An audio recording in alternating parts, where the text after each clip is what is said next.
Така, днешното видео продължава с основното свойство на обикновените дроби. Другото основно свойство, първото беше разширяване на дробите, като какво представлява то? Да умножим числителя и знаменателя с едно и също число.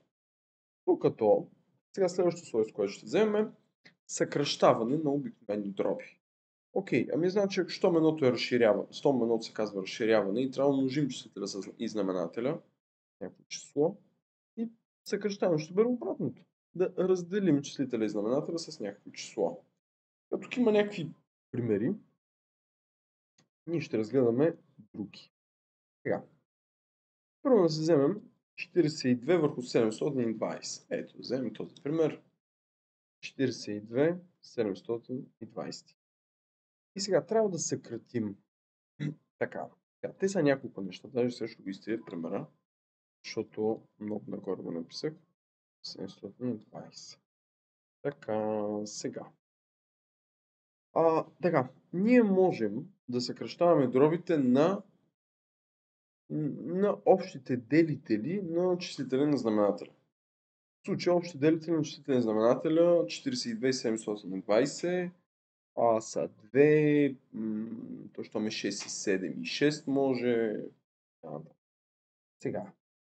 И това ще го направим, но принципа какъв е? Принципът е, че трябва да разделим на най-големия общ делител. Общо взето, намирането на най-големия общ делител беше с онези две колонки, първо записваме едното число, второ, после записваме друго число. Делим ги на техните прости, делим ги с прости числа, съответно с прости множители, ограждаме числата и така нататък. И получаваме кой е най-големия общ делител. Ама ето, аз само да го кажа от не много времето. Затова още първоначално това, което трябва да казвам, е, че започваме да делим на общите делители.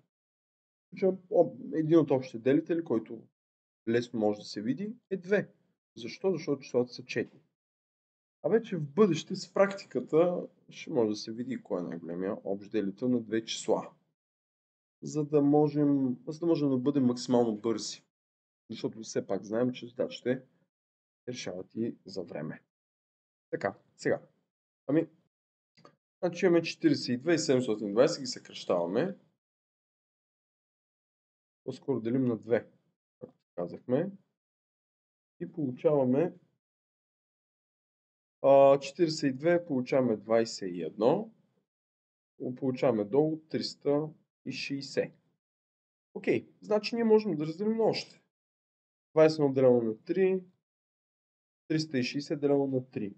Защо 3?